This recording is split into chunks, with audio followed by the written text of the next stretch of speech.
Hey there, this is Mr. Icarus, and welcome to yet another edition of Doom Mod Madness. This time round, we're checking out Insanity's Requiem. This is a mod that puts you in the shoes of a character that sounds suspiciously like Reaper from Overwatch, and also gives you access to a bevy of devastating and thunderous-sounding weaponry. This handgun right here, for example, is the Punisher, one of 4 weapons that you can choose to begin with, and this has a pretty damn effective primary fire, not to mention a rather nifty alt burst fire as well, and good grief, these barrels, these certainly explode with a little bit of extra added oomph, and if anything, I'd say that's what Insanity's Requiem really brings to the table here, a definable extra added oomph.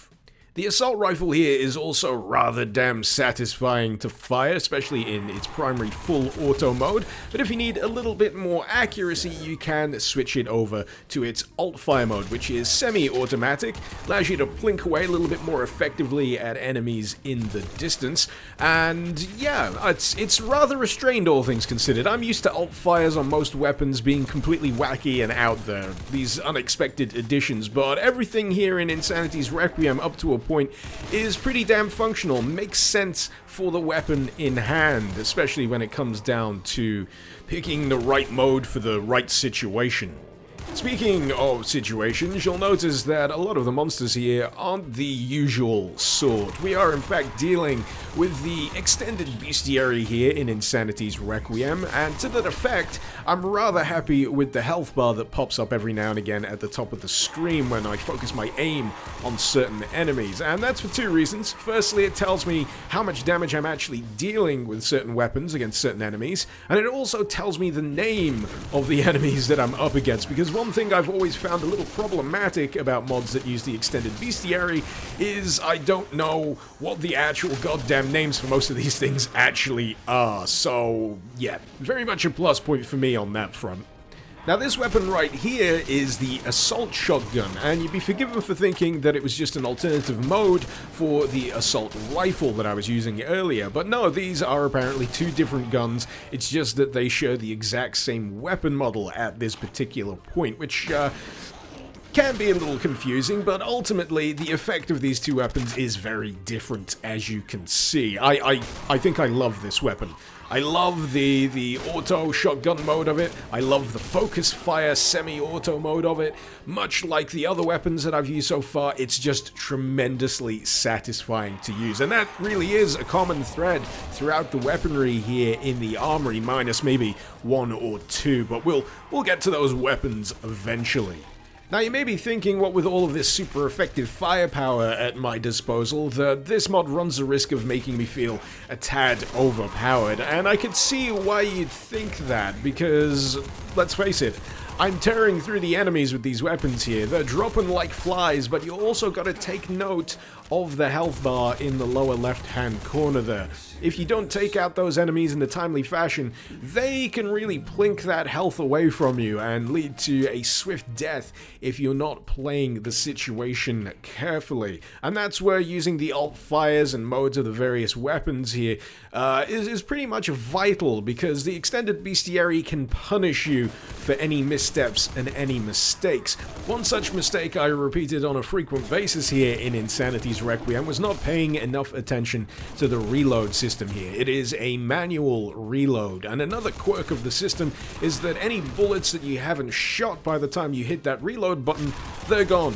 They disappear. You don't get to use them. So you've got to be very economical with where and when you do in fact choose to reload. Case in point, the sniper rifle here, despite its rather lovely damage dealing capability, is hindered somewhat by the need to reload after every single shot. Something that I forget to do, which can land you in very hot water. That quad shotgunner, for example, could have just taken my head off if I had lower health, but thankfully that was not the case.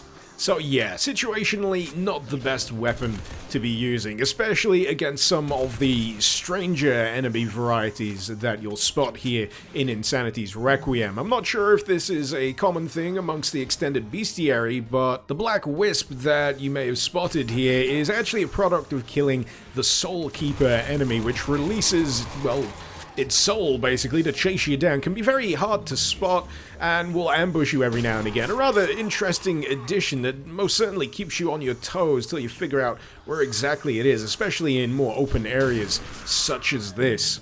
Now, I'm pretty sure I encountered the shotguns the wrong way around in this particular run, because I'm reasonably sure this one was the one I was meant to pick up first. It definitely feels the lesser of the two in terms of weapon hierarchy, but nonetheless, it's still pretty damn entertaining to use. I mean, it's got an alt fire that sets certain enemies aflame. How can you argue with a feature like that? But there's just something about the design of that particular shotgun. It's really familiar to me, and I couldn't tell you whether it's from another mod that I recognize it or from another game entirely, but for some reason the source of it is eluding me. So if anyone knows where it's from, feel free to let me know in the comments. It would greatly put my mind at ease. But aside from the weaponry from the time being, there's another feature of the gameplay here that you'd actually be forgiven for missing completely, and that is the fact that this mod includes a stamina meter. It's that other green bar, bluish green at the bottom left, that hasn't really dipped below 100 since I started this level, and that's because it is tied directly to sprinting. And really, to be honest, the movement speed as it is right now is more than fast enough. So yeah, it just kind of feels a little redundant. Maybe if it was utilized in conjunction with something similar to Painkiller's dash movements, it would see a lot more use. But as of now, yeah, if I hadn't pointed it out, chances are you may not have even noticed that it exists. Anyway, let me introduce you to the Typhoon. Good grief, this is hands down my favorite weapon in the entirety of Insanity's Requiem. You want to know why? Just look at the effect it has on the health bars of any enemy I come up against. This thing spits bullets so fast that it makes nearly every enemy in the entire mod look like a pushover. I'm not kidding. Aim this thing at a cyber demon, empty the entire magazine into its ass, and it will die.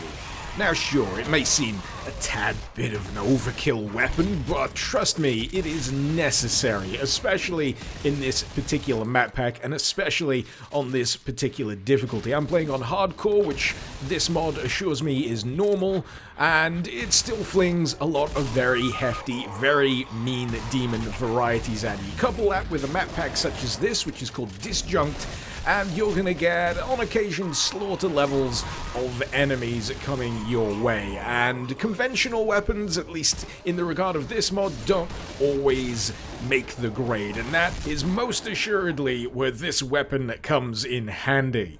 When it comes to other more conventional maps, however, I would heavily advise bumping the difficulty up here, because even on hardcore mode, a more conventional map will feel a little too easy, because these weapons are full of heft, of oomph, as I said earlier, so bumping up that difficulty will at least make the enemies a little bit more robust and a bit more of a challenge for you to take down. But for me, in this map pack, hardcore was the sweet spot. When it comes to the other weaponry in the upper echelons of the armory here, they just kind of pale in comparison to the Typhoon. I mean, this one right here, it looks pretty nice and chunky, but the effect just isn't the same, man. I mean, sure, it's got a neat alt fire that basically blasts a plasma flame at people, but you always find yourself coming back to the Typhoon, because the Typhoon just gets the job done. Maybe if this had ricochet rounds or something, it would stand out a little better to me, but unfortunately not. Some may in fact say, nerf the Typhoon just to make everything else feel a little bit more balanced. I say, fuck that. Just make the other high tier weapons crazier instead. Case in point, the Gauss cannon here. It's a pretty good weapon. It could be better. I mean, the alt fire packs a fairly significant punch, but I kind of find the effect slightly underwhelming. If this is supposed to be the top of the pile, I feel like I need a little bit more of a pyrotechnic display when I unleash the thing. I mean, it's nice, but it could be crazier. It could be more satisfying. It could and should feel like the weapon that occupies the uber weapon slot. Oh yeah, and then there's the sword. The sword's nuts. It feeds on your armor and your health in order to completely and utterly obliterate your enemies. I like the sword. The sword's pretty badass. So, would I recommend Insanity's Requiem? Yes. Yes, I most certainly would, provided you've of course got the right kind of map to play alongside it. In my opinion, the more hectic, the better. This map pack in particular definitely fitting the bill, which once again is called Disjunct, and I will provide that in the links below in the description should you feel like giving it a whirl yourself. But yeah, pleasantly surprised by this one. I wasn't really aware of Insanity's Requiem up until fairly recently, and it's just a tremendous amount of fun. Very satisfying weaponry, and pretty nice use of the extended bestiary here as well. And much like the map pack, if you feel like checking out the mod, the link is of course in the description below. Hopefully you've enjoyed watching this video. Feel free to let me know what you thought in the comments below, and feel free to suggest any mods you'd like to see me cover in future episodes of Doom Mod Madness. This has been Mr. Icarus. Thank you very much for watching. Icarus out.